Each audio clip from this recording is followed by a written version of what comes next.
Manufacturing power की बात करी है, मेक इन इंडिया की बात करी है, ग्लोबलाइजेशन से आगे जो हिंदुस्तान ने पूरे विश्व पटल पर अपना एक नई छाप छोड़ी है, उसकी बात करी है कि हमको किस प्रकार से कॉस्ट, क्वालिटी और स्केल को फोकस रखते हुए एक वैश्विक स्तर पे हमारे मैन्युफैक्चरिंग सेक्टर को टॉप लेवल पे लेके जाना है, कैसे अपना एक्सपोर्ट्स बढ़ाना है, फूड प्रोडक्शन की बात करी है, फूड प्रोसेसिंग यूनिट्स की बात करी है, हमारे किसानों के वेल विशेष की बात करी है, किस प्रकार से नई नई टेक्नोलॉजी के साथ हमारे एग्रो प्रोडक्ट्स विश्व स्तर पे आगे जाएं और भारत की इकोनॉमी में उसका भी योगदान रहे।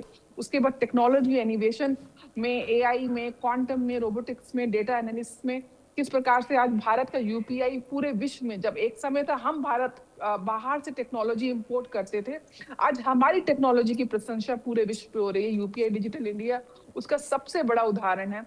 गति शक्ति की बात हुई है कि किस प्रकार से कनेक्टिविटी हमारे देश में रेल के माध्यम से, हाईवेज के माध्यम से, एरोस्पेस के माध्यम से, एविएशन सेक्टर में किस प्रकार से ग्रोथ हम देख रहे हैं। 2014 के बाद बात ये नहीं है कि पूर्व की सरकारों ने काम नहीं किया, बात ये कि किस स्केल पे काम किया, किस डिटर्मिनेशन के साथ काम किया। तो वो सारी बातें, और सबसे इंपॉर्टेंट बात जो आज हुई है, आज वैश्विक स्तर पे हम वॉर के जोन से गुजर रहे हैं, लेकिन उसी के साथ पैरेलल हमने जो अपना रक्षा तंत्र को मजबूत किया है, अपने मिशंस को, जो हम हमारी डिफेंस फोर्सेस हैं, हमारे लॉजिस्टिक्स हैं, सेल्फ इनोवेटिव हम जो टेक्नोलॉजी डिफेंस में इंकॉर्पोरेट कर रहे हैं, अपनी वेपनरीज खुद ना केवल बना रहे हैं लेकिन एक्सपोर्ट भी कर रहे हैं। एक समय था कि भारत के अंदर बंदूक की गोली भी बाहर से आती थी, आज लेकिन भारत मिसाइल तक सप्लाई कर रहा है, चाहे वो आर्मी हो, चाहे वो एयरफोर्स हो, चाहे वो नेवी हो, हर सेक्टर में हमारा डिफेंस। और हमने हाल ही में देखा कि भारत के ऊपर बहुत चुनौतियां आई, हमने सर्जिकल स्ट्राइक्स देखी, हमने बालाकोट एयर स्ट्राइक देखी, और हाल ही में हमने ऑपरेशन सिंदूर देखा कि भारत ने किस प्रकार से इवन ड्रोन टेक्नोलॉजी को कैसे इंकॉर्पोरेट करके अपनी रक्षा तंत्र को, अपने डिफेंस मैकेनिज्म को बहुत प्रिसाइज और बहुत एक्यूरेट और एक ऐसे स्तर पे लेकर आए हैं कि हम पूरे विश्व को एक उदाहरण दे पाए। उसके बाद ग्रीन इकोनॉमी की बात करी है, ग्रीन हाइड्रोजन की बात करी है। आज भारत कहीं ना कहीं ना केवल टेक्नोलॉजी में इनोवेशन ला रहा है, उसके साथ साथ एनवायरमेंटल फ्रेंडली भी हो रहा है, नए नए ऊर्जा के सोर्स के साथ वो काम कर रहा है, सोलर एनर्जी के साथ काम कर रहा है। तो ईवी व्हीकल्स की उन्होंने बात करी है, वातावरण को, एनवायरमेंट को भी हमको ठीक रखना है, और साथ साथ हमारी जो डिपेंडेंसी है ईंधन के ऊपर वो भी कम होनी चाहिए। तो ओवरऑल, और सबसे ज्यादा जैसे आपने बताया कि युवा शक्ति, आज वो खेलो इंडिया की बात कर रहे हैं, युवा शक्तियों को, स्टार्टअप इंडिया हम देख रहे हैं किस प्रकार से स्किल डेवलपमेंट अलग अलग सेक्टर में भारत के युवाओं को एक नया प्लेटफॉर्म दिया जा रहा है कि वो अपनी लर्निंग कैपेबिलिटी बनाएं, अपना जो आर्थिक स्थिति है उसको मजबूत करें, और उसके साथ साथ देश के विकास में अपना बहुत ही पॉजिटिव और प्रोग्रेसिव योगदान उसको दें। तो ओवरऑल अगर आप देखें तो एक मैम, एक बहुत 2047 महत्वपूर्ण पॉइंट भी प्रधानमंत्री नरेंद्र मोदी ने आज लाल किले के प्राचीर से कहा, वो ये था कि उन्होंने कहा कि हमें रिफॉर्म को लक्ष्य की प्राप्ति तक आगे बढ़ाना है, यानी कि सतत हमें विकास के पथ पर अग्रसर रहना होगा। ये एक दो दिन का काम नहीं है, इसके लिए हमें प्रयास ऐसे करने होंगे कि निरंतर हमारी कोशिशें जारी रहनी चाहिए। जी बिल्कुल, कंटिन्यूटी और समय के साथ अपने आप को, रिफॉर्म के साथ साथ आपको ग्रोथ और अपने आप को प्रोग्रेसिव बनाना, उसको एडॉप्ट करना। और कहीं ना कहीं पिछले 10 सालों में भारत ने उसका परिचय दिया है, विश्व पटल पर दिया है। हम जिस प्रकार से डिजिटल इंडिया और आत्मनिर्भर भारत का जो एक संकल्प लेके प्रधानमंत्री मोदी जी ने शपथ ली थी 2014 में, कहीं ना कहीं उस संकल्प का हम देख सकते हैं, उनके पुरुषार्थ से किस प्रकार से आज भारत का ग्लोबल प्लेटफॉर्म पे भी जो एक कद है, आज वो सिर्फ एक विजनरी नहीं है, लेकिन वहां पे उसकी से बनी है। वो डिक्टेट नहीं करता है, लेकिन किसी के आगे झुकता नहीं है, लेकिन आंख से आंख मिलाकर बराबर वो कहीं ना कहीं उसको कंटिन्यूअसली जो अपग्रेडेशन हम कर रहे हैं अपनी टेक्नोलॉजी के साथ, अपनी ग्रोथ के साथ, वॉर की स्थिति में भी हमने अपनी जीडीपी को मेंटेन करके रखा हुआ है, कहीं ना कहीं ग्रोथ के साथ जोड़ रहे हैं। हम क्राइसिस के टाइम पे भी भारत के हर नागरिक को हर सुविधा मिल रही है इस प्रकार ग्लोबल जो वॉर का टेरर है। तो ऑफ कोर्स क्योंकि हमारी कंटिन्यूअस ग्रोथ प्लान है वो नहीं रुक रहा है, और उसी का उदाहरण है कि चाहे मोबाइल सेक्टर हो, मैन्युफैक्चरिंग सेक्टर हो, इलेक्ट्रॉनिक्स का सेक्टर हो, स्पेस टेक्नोलॉजी हो, न्यूक्लियर टेक्नोलॉजी हो, हर क्षेत्र में भारत उन्होंने जब शपथ ली मैम और जब अगर पहला काम हाँ मैं स्टार्ट किया वैश्विक तो परिप्रेक्ष्य की आपसे बात करूं इस वक्त तो जी दुनिया के बड़े बड़े देश जो हैं वो युद्ध का सामना कर रहे हैं, युद्ध में शामिल हैं, युद्ध में हिस्सा ले रहे हैं और लंबे वक्त से ले रहे हैं। तो ऐसे में ये मानकर चला जा सकता है कि भारत के लिए अपने आप को साबित करना, अपने आप को विश्व पटल पर और मजबूती के साथ दस्तक देना, इससे अच्छा मौका कोई नहीं हो सकता है। निश्चित रूप से देखिए, भारत की जो ग्लोबल स्ट्रेटेजी है, आप उसको देखें। आज भारत G20 का मेंबर है, G7, क्वाड, SCO, ब्रिक्स, अलग अलग प्लेटफॉर्म्स पर भारत अपनी रिप्रेजेंटेशन दे रहा है। युद्ध स्तर पे भी वो किस प्रकार से मीडिएशन का काम कर रहा है, मध्यस्थता लाने की बात कर रहा है। एक तरफ अगर वो यूक्रेन से बात करते हैं तो दूसरी तरफ पुतिन, हमारा रशिया हमारा बहुत क्लोज मित्र है। तो इवन अमेरिका के साथ भी हमने कितने ज्यादा अनुबंधन, सेमीकंडक्टर, जी टेक्नोलॉजी के साथ इतने सारे कोलैबोरेशंस करे हैं कि युद्ध का इम्पैक्ट नेगेटिव हमारे देश पे ना पड़े, हमारे शत्रु हम पे हावी ना हो पाए। और उसके बाद भी वैश्विक स्तर पे अगर कोई संकट आया है और देशों में, वो भी भारत ने वहां पे जाके सहयोग दिया है। चाहे कोविड के टाइम पे 100 से ज्यादा देशों को वैक्सीन, इंडिजियस वैक्सीन जो हमने अपनी निर्माण करी, उसकी सप्लाई करी है, या अलग अलग अर्थक्वेक्स में हम देख रहे हैं टर्की जैसे देश को हमने सपोर्ट दिया है। युद्ध के क्षेत्र में हमारे जितने भी सिटीजन हैं, नागरिक है, किस प्रकार से सेफ इवैक्यूएशन उनको हम करें, उनको घर वापस लेकर आए।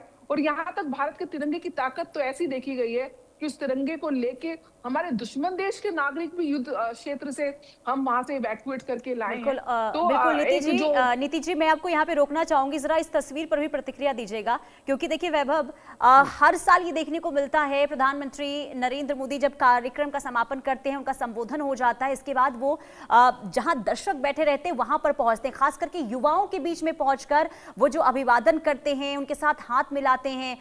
ये एक अलग तस्वीर सामने आती है जो इस वक्त देखने को भी मिल रही है। इससे पहले देखिए युवाओं के बीच में वो पहुंचे थे, यानी कि युवाओं के साथ जो उनका कनेक्शन देखने को मिलता है वो हर बार हर साल यहां से भी देने की, यानी कि संदेश देने की कोशिश होती है कि जो ये सरकार है ना सिर्फ युवाओं की बात करती है बल्कि युवाओं के लिए सोच भी रही है, कदम भी आगे बढ़ा रही है। अब देखिए जो दर्शक वहां पर बैठे हुए हैं उनके बीच में वो लगातार पहुंच कर सभी का अभिवादन वहां पर करते हुए, हाथ हिलाते हुए यहां पर वो नजर आ रहे हैं और ये कनेक्शन बनाने की कोशिश होती है। एक तो नीति जी इस पर प्रतिक्रिया दीजिएगा, इस तस्वीर को आप किस तरीके से देख रही हैं। दूसरा ये भी बताइएगा, ये जो भाषण आज प्रधानमंत्री नरेंद्र मोदी का रहा है, जो एक संकल्प है कि भारत को आत्मनिर्भर बनाना है, इसके साथ ही डिजिटल भारत बनाना है, युवा भारत बनाना है, क्या उनके भाषण में ये तमाम चीजें देखने को मिली हैं? निश्चित रूप से, और उन्होंने इस चीज को डिलीवर भी किया है। आप देखिए मोदी जी का जो नेतृत्व है, क्योंकि वो जमीन से जुड़े हुए नेता हैं, एक पिछली पंक्ति से आज भारत के सर्वोच्च पद पे मैंडेट के साथ वहां पे बैठे हैं। और उसका सबसे बड़ा कारण ये है कि जो 1-to-1 कनेक्टिविटी है भारत की जनता के साथ, हर हर हर वर्ग के साथ, ना केवल युवा। उन्होंने नारी शक्ति अधिनियम की भी बात करी, महिलाओं की मातृशक्ति का योगदान, चाहे डिफेंस फोर्सेस में, चाहे खेल कूद में, चाहे इंफ्रास्ट्रक्चर में, चाहे इकोनॉमी को डेवलप करने में। 3 करोड़ से ज्यादा जो लखपति दीदी का जो उनका संकल्प था उसको उन्होंने पूरा किया। युवाओं को स्किल डेवलपमेंट के साथ ना केवल जोड़ा, मोदी जी चाहे परिचय पे चर्चा करते हैं, चाहे मन की बात करते हैं, हर माध्यम से उनका सबसे बड़ा, मैं समझती हूँ, फोकस यही रहता है कि 1-to-1 एक व्यक्ति की, भारत के एक नागरिक की समस्या को समझें, उनके योगदान को समझें, उनकी क्रिएटिविटी को अप्रिशिएट करें और उनको एक नया विजन और प्लेटफॉर्म कहीं ना कहीं भारत सरकार के माध्यम से उनको दे। आज भी उन्होंने बात की किस प्रकार से काउंटिंग चल रही है, जनगणना चल रही है, उसमें किस प्रकार से हर व्यक्ति को व्यक्तिगत रूप से डिजिटल मीडियम से अपना डेटा डालना चाहिए। आज वो कहीं ना कहीं एक वो विजन देते हैं भारत के युवाओं को, जिससे उनका ना केवल फ्यूचर जो है वो ग्रोथ की तरफ जाए और इनडायरेक्टली कहीं ना कहीं उससे देश तो विकसित होता ही है। तो जो प्रेरणा का स्तोत्र है उसका सबसे बड़ा कारण है जो उनकी 1-to-1 इंटरेक्शन है। एक लीडरशिप का सबसे बड़ा गुण ये होता है कि वो अपनी जनता के साथ व्यक्तिगत रूप से जब कनेक्ट करता है, तो उस समय जब ऑस्ट्रेलिया का कंट्री हेड अगर आपको बॉस का संबोधित करता है तो एक भारतीय सिटीजन के नाते भारत के युवाओं को महसूस होता है कि बॉस मुझे कहा जा रहा है, क्योंकि मेरे प्रधानमंत्री ने मेरे लिए विश्व पटल पे, देश के पटल पे वो आयाम खोले हैं जहां पे मैं अपने आप को इज्जत के साथ, ग्रोथ के साथ जोड़ सकता हूं। तो और हर आप देखिए उनकी इंटरेक्शन भी जब रहती है, जब वो एआई समिट में जाते हैं या टेक्नोलॉजी किसी समिट में जाते हैं, तो नई नई टेक्नोलॉजी को युवाओं के साथ उसकी पूरी जानकारी लेने का प्रयास करते हैं, उसको कैसे वो इनकॉर्पोरेट कर रहे हैं, उसको लेके अपने आप को पूरी तरह इन्फॉर्म रखते हैं। तो इस उम्र में भी, इस एज में भी, जबकि एक उम्र का ऐसा पड़ाव है जहां शायद आपके और हमारे घर में जो ग्रैंड पेरेंट्स होंगे वो आज एक रेस्टिंग मोड में है, लेकिन इस उम्र में भी इतना जोश, इतनी क्रिएटिविटी, इतना अपने आप को इनोवेट, खुद को भी चेंज करना और ग्रोथ के साथ जोड़ना, युवाओं की एनर्जी के साथ सिंक्रोनाइज करना, ये हमारी लीडरशिप की खूबी है कि वो हर वर्ग के साथ, हर एज ग्रुप के साथ, हर सोशल इंजीनियरिंग के प्लेटफॉर्म से आते हुए लोगों के साथ 1-to-1 कनेक्ट कर पाती है, रिलेट कर पाती है। निधि जी, मैं लौटूंगा आपके पास। हमारे साथ राहुल रंजन जी जुड़े हुए हैं आम आदमी पार्टी से। राहुल जी, बहुत स्वागत है आपका सबसे पहले इंडिया न्यूज पर। आज स्वतंत्रता दिवस की आपको बहुत बहुत शुभकामनाएं। आपको भी बहुत बहुत शुभकामनाएं स्वतंत्रता दिवस राहुल की। जी, रामधारी सिंह दिनकर की एक पंक्तियां हैं कि कोई चलता पदचिन्हों पर कोई पदचिन्ह बनाता है वही सूरमा इस जग में, दुनिया में पूजा जाता है। और भारत आज किसी के पदचिन्हों पर नहीं चल रहा है, अपने मजबूत पदचिन्ह खुद बना रहा है और बहुत मजबूती से उस पर आगे बढ़ रहा है। प्रधानमंत्री नरेंद्र मोदी का आज लाल किले की प्राचीर से इस संबोधन पर आपकी पहली प्रतिक्रिया क्या है? देखिए, प्रधानमंत्री ने आज काफी देर तक लाल किले से संबोधन किया और बहुत सारी बातें की। कुछ बहुत ऊर्जा के क्षेत्र में हम आत्मनिर्भर हो गए हैं, सरप्लस प्रोडक्शन कर रहे हैं। लेकिन आपको एक बात बताऊं, अभी जब मैं डिबेट के लिए आपके बैठा हूं तो पिछले 1.5 घंटे से दिल्ली के अंदर लाइट नहीं आ रही है और मुझे गर्मी में मोबाइल से बैठना पड़ रहा है, लैपटॉप, वाईफाई दोनों बंद है। प्रधानमंत्री का रियलिटी चेक है, अगर आप चाहे तो अपने टीवी पे दिखाइए कि देश की राजधानी की एक बड़ी अच्छी जगह पे, ठीक ठाक जगह पे, मैं प्राइवेसी के कारण उसको नहीं बता रहा हूँ, लेकिन एक अच्छी जगह पे पिछले 1.5 घंटे से लाइट नहीं है और ये प्रधानमंत्री के भाषण का रियलिटी चेक है। वो कह रहे थे कि देश के अंदर सारी जो ट्रेनें हैं वो इलेक्ट्रिफाइड हो गई है। मैं ऐसे 5 ट्रेनों का आपको नाम बताता हूँ जो आज भी डीजल से चल रही है, इलेक्ट्रिफाइड नहीं हो रही है। तो ऐसे बहुत सारे फैक्ट चेक तो अभी होने बाकी हैं, लेकिन आज जो भाषण था वो इस बात का और इस बात से होना था। राहुल जी, आलोचनाओं से आगे बढ़िए, आलोचनाओं से आगे बढ़िए। एक दुनिया और है जो दुनिया और जिस दुनिया में भारत मजबूती से आगे बढ़ रहा है, इस बात को कम से कम आज तो एक बार स्वीकार कर लीजिए। राजनीति करने के लिए 364 दिन है आज। सर, ये राजनीति थोड़ी ना है। देखिए ना, मैं आपको स्विच ऑन करके आपको दिखाता हूँ, 1.5 घंटे से लाइट नहीं है, तो ऐसा कौन सा सरप्लस प्रोडक्शन है जो कहाँ चला जा रहा है? एक बार पता करिए आपके लोकल एडमिनिस्ट्रेशन में, बिजली विभाग में कोई फॉल्ट है, लाइन फॉल्ट है? वो तो होगा ही, कुछ ना कुछ होगा ही, जैसा भी होगा। मैं वो नहीं कह रहा है कि प्रधानमंत्री जी ने लाइट कटवा दी है, वो तो कुछ होगा अपना, जो भी समस्या होगी। मैं वही कह रहा हूँ कि जिस देश दुनिया में आप कह रहे हैं कि हम आगे बढ़ रहे हैं, जब हम ऑपरेशन सिंदूर कर रहे थे तो पूरी देश दुनिया में कोई देश आपके साथ खड़ा होने को तैयार नहीं था। आज जब आपने राहुल आर्यन जी, देखिए आज का दिन है अच्छी अच्छी बातें करने का, भारत ने जो तरक्की की है उस पर भी बात करने का दिन है। लौट रही हूँ आपके पास, सीएम योगी आदित्यनाथ क्या कह रहे हैं, जरा वो सुन लेते हैं।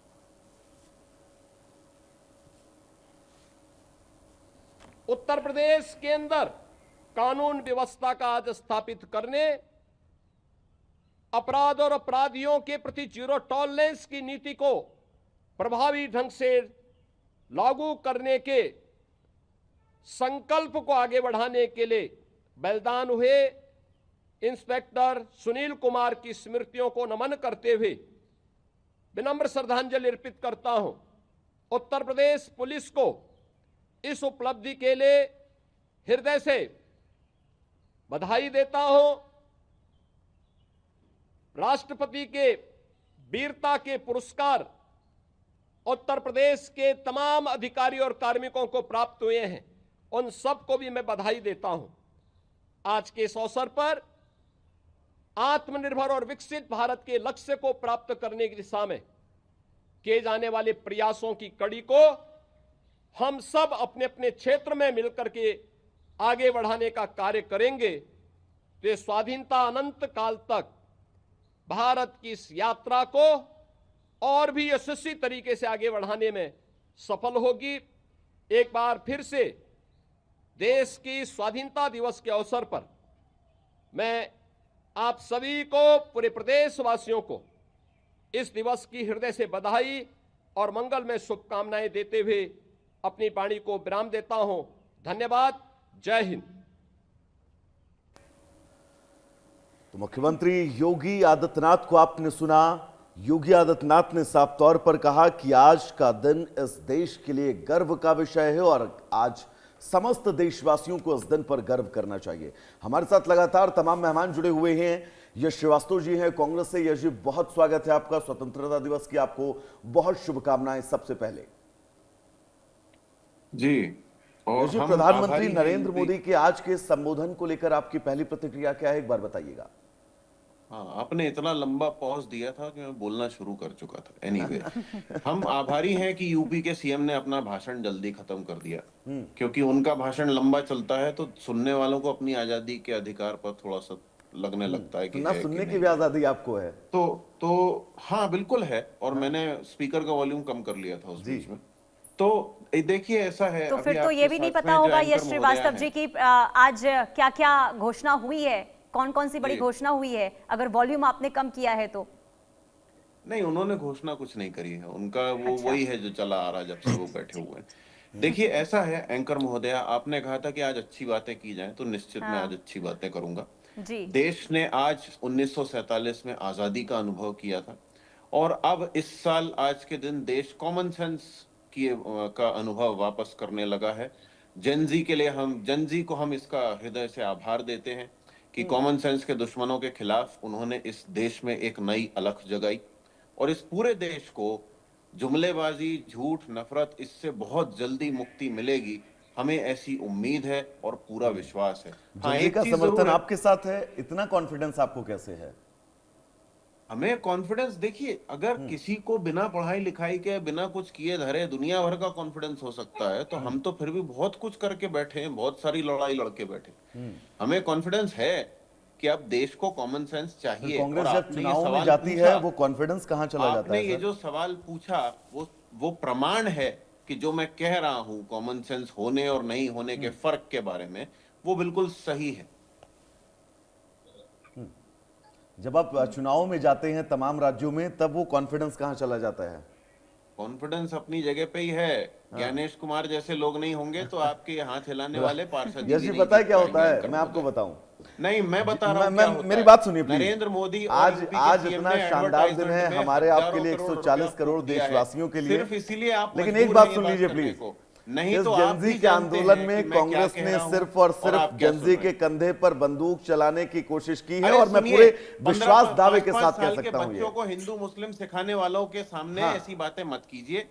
हमें मत बताइए कौन किसको कंधे पे हिंदू क्या मुस्लिम रखे मुस्लिम हैं। तो सिखा कोई रहा कर है? ही नहीं रहा है। यश जी, कौन किसको हिंदू मुस्लिम सिखा रहा है? आरएसएस वाले हाँ। बेनामी, अनरजिस्टर्ड, बिना ऑडिट के 52 साल तक तिरंगा नहीं फहराने वाले, जो हिंदू मुस्लिम करते हैं, जिनको 100 साल लग गया कपड़ा पहनने की तमीज सीखने में। किसको क्या पहनना है? अभी आजादी की बात आप कर रहे थे, अब दूसरों के हाँ, कपड़े पर आजादी आप की बात कमेंट मैं कर रहा हूं। करेंगे, फिर उनकी भी आजादी तो आजादी में है कोई ना सर? प्रॉब्लम नहीं है, लेकिन उन्होंने हमारे संविधान के खिलाफ जो काम किया है इस देश में, नफरत और वैमनस्य फैला के, उससे हमें प्रॉब्लम है और अब उन पर रोक लगाना भी शुरू हो रही है। अब ये प्रधानमंत्री नरेंद्र मोदी के संबोधन को लेकर मैं आपसे जिक्र कर रहा नरेंद्र हूं। मोदी आज के संबोधन का निचोड़ कांग्रेस और यश श्रीवास्तव क्या देखते हैं, ये बताइएगा कोई बस। काम का नहीं है। उन्होंने वही बातें करी हैं जो वो हर महीने रेडियो पे करते हैं, जो वो हर फालतू भाषण में करते हैं, जिसका कोई मतलब नहीं निकलता। आप याद रखिए, लिख के रख लीजिए। उन्होंने अगर कहा है उत्तर की दिशा, तो उत्तर की दिशा छोड़ के बाकी सारी दिशाओं के काम होंगे। ये हर आरएसएस वाले का, हर बीजेपी वाले का पैटर्न है। नरेंद्र मोदी जी के भाषण में अगर ऑपरेशन सिंदूर के आरोपी पकड़े गए हो उसकी बात हुई हो, या अरुणाचल में इस समय जो इनकर्जन हो रहा है उसकी बात हुई हो, या फिर 2 करोड़ नौकरियों में से कितनी नौकरियां मिली हैं उसकी बात हुई हो तो मुझे बताइए। नहीं तो फिलर्स ऑफ कोर्स हम घंटों डिस्कस कर सकते हैं, पर चीजी कॉन्वर्सेशन की एक लिमिट होती है एंकर महोदय, और वो लिमिट 12 साल के बाद तो खत्म हो ही जाएगी। वो यश जी, हमारे साथ राजकुमार पाल जी जुड़े हुए हैं, भारतीय जनता पार्टी से हैं। AK चतुर्वेदी जी हैं, डिफेंस एक्सपर्ट हैं। आप दोनों का बहुत स्वागत है इंडिया न्यूज पर। सबसे पहले आपको स्वतंत्रता दिवस की बहुत बहुत शुभकामनाएं। राजकुमार पाल जी, मैं शुरुआत आप ही से करना चाहूंगा, क्योंकि प्रधानमंत्री नरेंद्र मोदी का संबोधन जिसमें उन्होंने इनोवेशन की बात की, युवाओं की बात की, प्रेरणा की बात की, लेकिन ये बात आम आदमी पार्टी और कांग्रेस को नहीं पच रही है। हमारे साथ दोनों मेहमान भी नहीं जुड़े एंकर हुए हैं। महोदय, अगर आप पचने पचाने की बात करेंगे तो मैं बीच में बोलूंगा। नहीं, फिर आपको बीजेपी वालों से नहीं। पूछना पड़ेगा कि 15 साल की बच्ची की एक मैं बात क्यों पूछूंगा, नहीं पच बिल्कुल पाई इनको? पूछूंगा। वो आपकी बात का क्यों रोने जवाब लग देंगे गई? ना? नहीं पचना मतलब पचना, यश श्रीवास्तव जी, वो मेटाबॉलिज्म आपकी की क्या बात का बातें जवाब हो रही देंगे हैं जिन एंकर बातों का महोदय? आपने जिक्र किया। हाँ तो राजकुमार जी हाँ, बोलिएगा। उसको ऐसा कहिए ना कि हमें आपत्ति है। आपत्ति पचने है। बचाने की आप बात करेंगे फिर बहुत सारी ग्राफिक डिटेल मैं भी दूंगा, वो बीजेपी वाले रोने लगेंगे अभी। राजकुमार पाल जी बोलिएगा। नमस्कार, वंदे मातरम। वंदे मातरम सर। स्वतंत्रता दिवस की सभी को बधाई, श्रोताओं को बधाई, चैनल को बधाई और विपक्षियों को भी बधाई। वो देखिए, देखो, प्रधानमंत्री जी ने जो कार्य हुए हैं उसके बारे में कहा, बताया। हर क्षेत्र में कहीं 5 गुना, कोई 10 गुना, कोई 15 गुना कार्य हुआ है। 2004 से 2014 का भी उल्लेख किया और 2014 से 2026 तक का भी उल्लेख किया। ये देश के लोगों ने देखा, सुना और विकसित भारत के संकल्प के मूल रूप हर को भी विधानसभा प्रस्तुत किया स्तर और आत्मनिर्भर, समृद्ध, आधुनिक और विश्व अग्रणी रहे। अर्थव्यवस्था बढ़े, 100% डिजिटल जो पेमेंट का जो था, कोई ऐसे थे पूर्व नेता कहते थे ये पॉसिबल ही नहीं है, वो 100% पॉसिबल हुआ है। देश में कितने इन लोग के समय कोई मेडिकल कॉलेजेस थे या कितने ये थे, वो सब कुछ कितना बढ़ा। देश में रेलवे का ब्यूटिफिकेशन, इलेक्ट्रिफिकेशन 100%, 96 ठीक है, लौट रही हूँ आपके 97% पास। हो चुका राजकुमार है। जी लौट रही हूँ। झारखंड के सीएम क्या कह रहे हैं, जरा वो भी सुन लेते हैं। बल्कि नियम हो। लेकिन मैं एक बात और कहना चाहता हूं, हम इस परिवर्तन यात्रा में सरकार के साथ आपकी सहभागिता चाहते हैं। इसलिए हमने छात्रों की बात, छात्रों के साथ अभियान प्रारंभ किया है। मैं चाहता हूं कि झारखंड का प्रत्येक विद्यार्थी, प्रत्येक शिक्षक, प्रत्येक शिक्षाविद और प्रत्येक अभिभावक परीक्षा सुधार के इस अभियान का सहभागी बने। हम आपके सुझाव सुनेंगे, विशेषज्ञों के साथ उनका अध्ययन करेंगे और जहां संभव होगा उन्हें नियमों एवं संवैधानिक प्रावधानों के अनुरूप लागू करेंगे। क्योंकि मेरा विश्वास है अच्छी शिक्षा परीक्षा व्यवस्थाओं में से एक है। हमारा उद्देश्य केवल रिक्त पद भरना नहीं, हमारा लक्ष्य ऐसे झारखंड बनाना है जहां सरकारी सेवा के साथ साथ उद्योग, MSME, कृषि, डेयरी, मत्स्य, पर्यटन, डिजिटल सेवाओं और स्टार्टअप के क्षेत्रों में भी लाखों नए अवसर तैयार हों। इसलिए आने वाले समय में JPSC, SSC तथा अन्य भर्ती एजेंसियों के माध्यम से बड़ी संख्या में नियुक्ति प्रक्रिया समयबद्ध रूप से आगे बढ़ाई जाएंगी, ताकि युवाओं को अवसर भी मिले और व्यवस्था पर विश्वास भी मजबूत हो। मैं आज झारखंड के प्रत्येक युवा से केवल एक ही आग्रह करना चाहता हूं, आपकी मेहनत पर विश्वास बनाए रखिए। आपका परिश्रम व्यर्थ नहीं जाएगा। आपके सपनों की रक्षा करना केवल सरकार की जिम्मेदारी नहीं, बल्कि मेरा व्यक्तिगत दायित्व भी है। मैं झारखंड के युवाओं से केवल धैर्य नहीं मांगता, मैं उनका विश्वास भी मांगता हूं और उस विश्वास को बनाए रखना मेरी सरकार की सबसे बड़ी जिम्मेदारी है। मैं आपको विश्वास दिलाता हूं कि हम ऐसे परीक्षा व्यवस्था बनाएंगे जिस पर अभ्यर्थी को भरोसा हो, समाज का विश्वास हो और देश झारखंड का उदाहरण दे।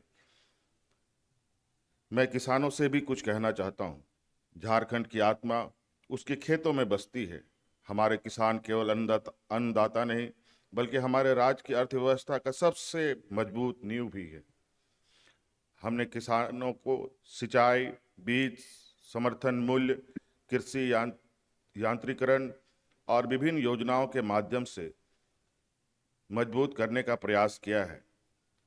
राज्य की कृषि और बागवानी जैसे क्षेत्रों में को प्रोत्साहित कर अर्थव्यवस्था में विविधता लाने का प्रयास किया जा रहा है।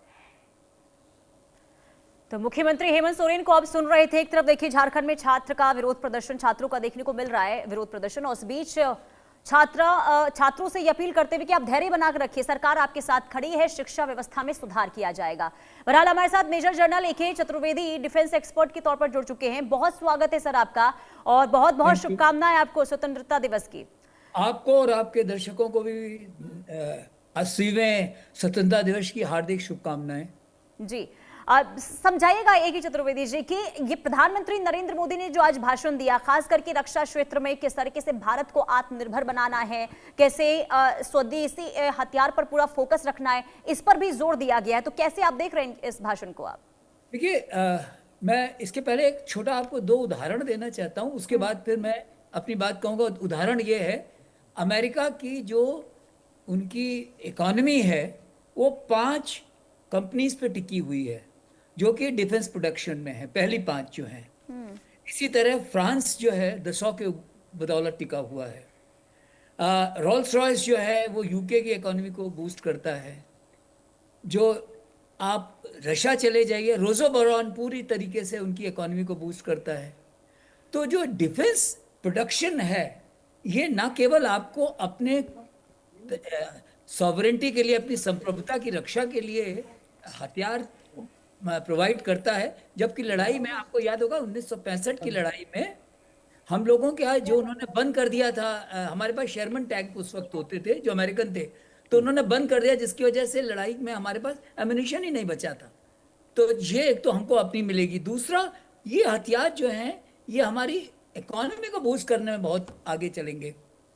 तो मेरे ख्याल से जो उन्होंने आज AI, digital systems, drone, UCAVs की बात की है वो बहुत ही अच्छा है। मेरा ख्याल है ये बहुत अच्छा स्टेप है, इस पे बहुत काम करने की जरूरत है, और जितना ज्यादा हम काम करेंगे चतुर्वेदी साहब, आपने बहुत महत्वपूर्ण बात कही। मैं आपसे अगला सवाल लूंगा, उसके पहले प्रधानमंत्री नरेंद्र मोदी ने आज हर घर तिरंगा को लेकर क्या कुछ कहा है, वंदे मातरम को लेकर लाल किले की प्राचीर से क्या कुछ कहा है, वो सुनवा देते हैं। आज हर दिलों की धड़कन वंदे मातरम के नाद से गूंज रही। आज हर घर तिरंगा है, हर मन तिरंगा है, और देश उत्साह और उमंग के साथ नए संकल्पों को लेकर के आज आगे बढ़ रहा है। आज जो इस समारोह में उपस्थित है उन सब के लिए आज एक ऐतिहासिक पल भी है।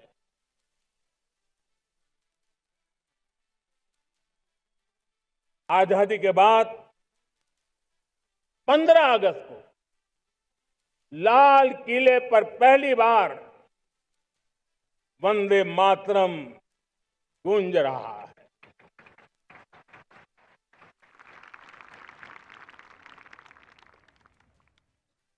आज जब हम देश के लोग वंदे मातरम के 150 वर्ष मना रहे हैं, तो इससे बड़ा उत्तम अवसर क्या हो सकता है। तो प्रधानमंत्री नरेंद्र मोदी को आपने सुना, इन 2 महत्वपूर्ण मुद्दों पर उन्होंने क्या कुछ कहा। हमारे साथ लगातार 4 मेहमान जुड़े हुए हैं।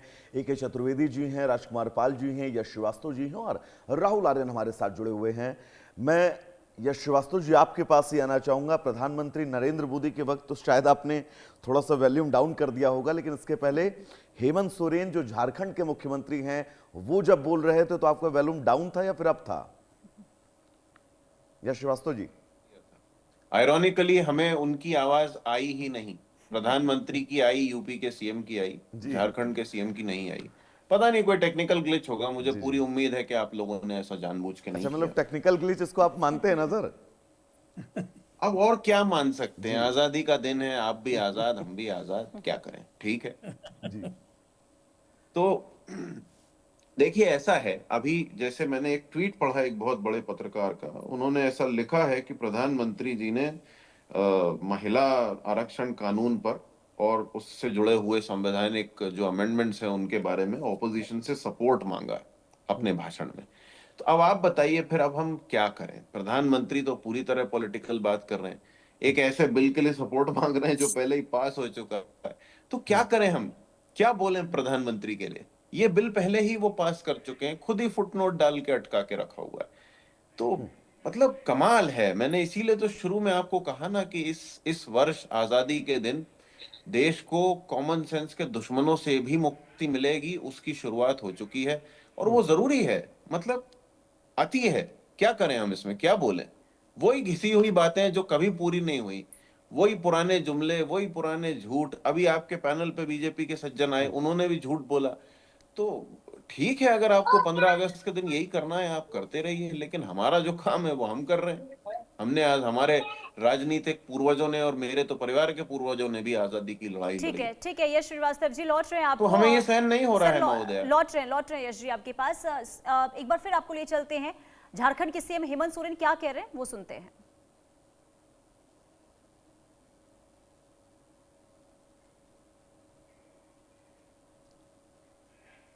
तो झारखंड के मुख्यमंत्री हेमंत सोरेन क्या कुछ कह रहे हैं वो हम आपको सुनाएंगे, लेकिन उससे पहले ये दो तस्वीरें आज लाल किले की प्राचीर से आप सबकी टीवी स्क्रीन पर, जब प्रधानमंत्री नरेंद्र मोदी आम जनता के बीच पहुंचे, उनका अभिवादन स्वीकार किया, उनसे मुलाकात की। और दूसरी तस्वीर जब प्रधानमंत्री नरेंद्र मोदी लाल किले की प्राचीर के अंदर दस्तक दे रहे थे और लाल किले के उस मंच तक पहुंचे जिस मंच से उन्होंने देश के नाम एक बहुत महत्वपूर्ण संबोधन प्रेषित किया। हालांकि उस संबोधन में क्या कुछ था इसकी डिटेल लगातार हम आप तक पहुंचा रहे हैं, और सबसे महत्वपूर्ण यह है कि इस बार के संबोधन में विकसित भारत के युवाओं का जिक्र किया गया और यह कहा गया कि विकसित भारत का सबसे बड़ा फायदा देश के युवाओं को मिला है। डिफेंस में आत्मनिर्भरता की बात की गई, क्योंकि आप याद करिए अगर डिफेंस में हम आत्मनिर्भर होंगे तो आने वाला भविष्य बहुत उज्जवल होगा।